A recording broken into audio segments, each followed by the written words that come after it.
you guys, it's me, Toad, and today we're going to play Getting Over It with Bennett Foddy. It says Bennett Foddy. Okay, let's do the game. Okay, let's see. Oh, who's this? What happens when I die this year? Wait, go. Oh, I can die next! Okay, that's why you just my legendary. Now, please, another one. Please, give me another one.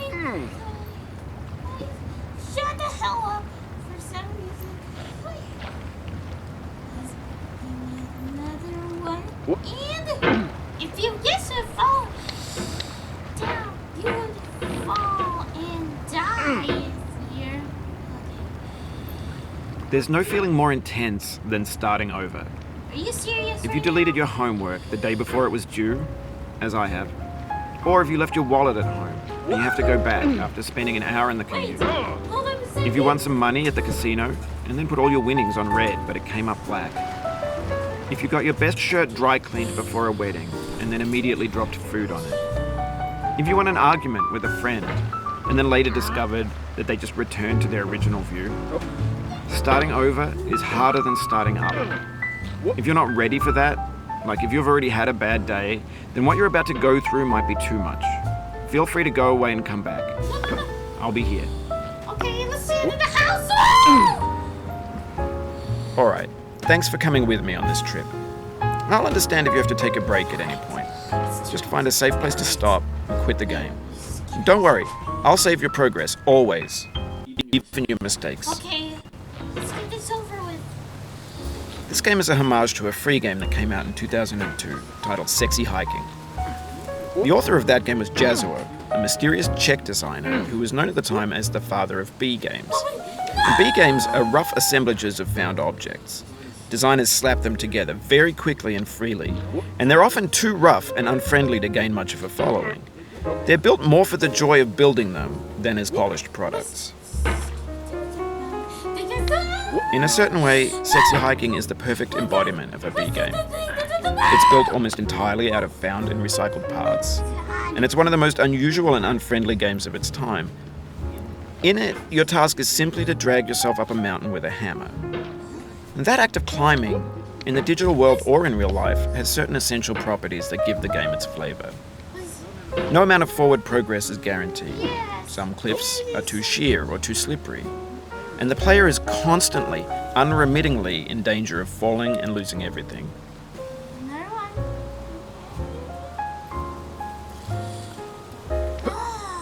Thank God. Anyway, when you start Sexy Hiking, you're standing next to this dead tree that blocks the way to the entire rest of the game.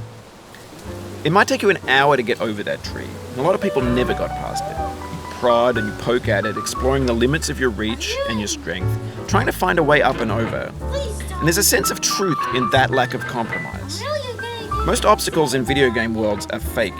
You can be completely confident in your ability to get through them once you have the correct method or the correct equipment or just by spending enough time. In that sense, every pixelated obstacle in Sexy Hiking is real.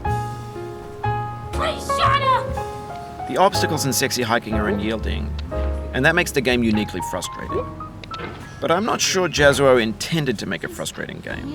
The frustration is just essential to the act of climbing, and it's authentic to the process of building a game about climbing. A funny thing happened to me as I was building this mountain. I'd have an idea for a new obstacle, and I'd build it, test it, and it would usually turn out to be unreasonably hard. But I couldn't bring myself to make it easier. It already felt like my inability to get past the new obstacle was my fault as a player rather than as a builder. Imaginary mountains build themselves from our efforts to climb them, and it's our repeated attempts to reach the summit that turns those mountains into something real.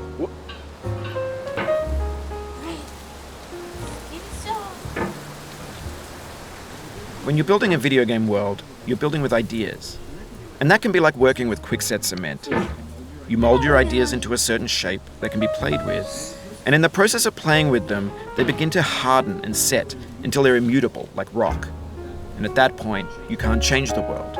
Not without breaking it into pieces and starting fresh with new ideas.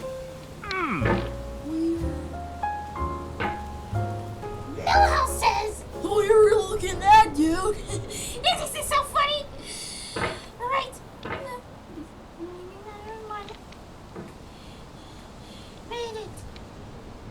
Finally made it. Made it.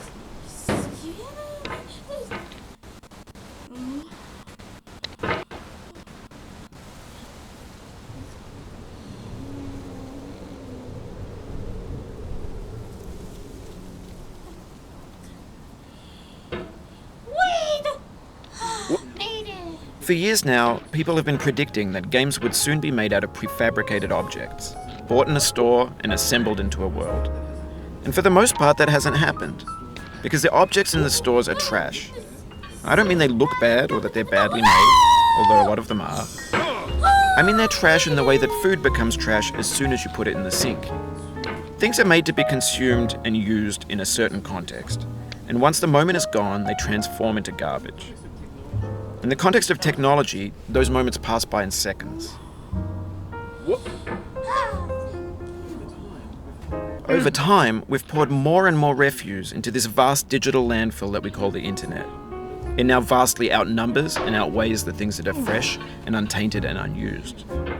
When everything around us is cultural trash, trash becomes the new medium, the lingua franca of the digital age. And you can build culture out of trash. But only trash culture.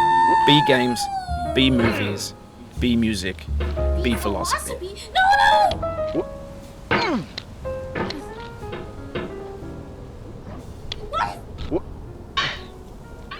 Susie! What are you Susie sitting now?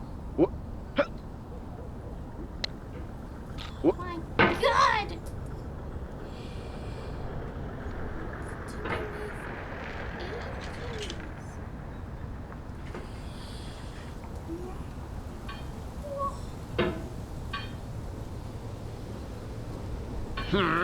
Yes! Maybe this is what digital culture is. A monstrous mountain of trash, the ash heap of creativity's fountain. A landfill with everything we ever thought of in it. Grand, infinite, and unsorted. And grande for some reason with a body. Oh, you just lost a lot of progress. That's a deep frustration, a real punch in the gut. Don't do anything bad. What? What?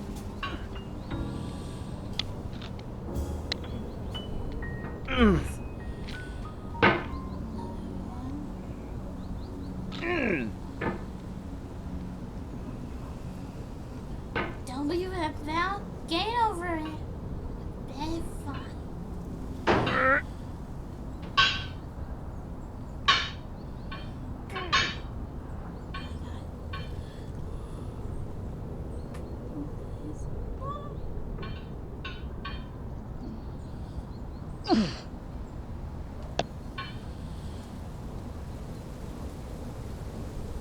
Oh, man. Because I should be a better man.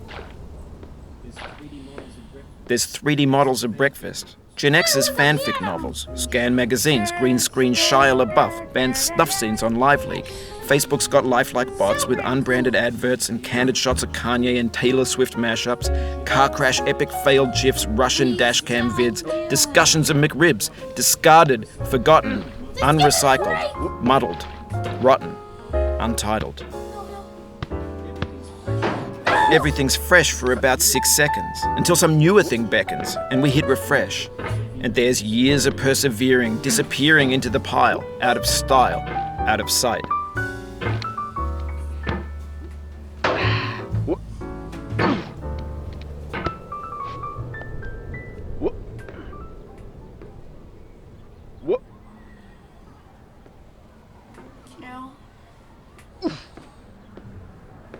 Kill.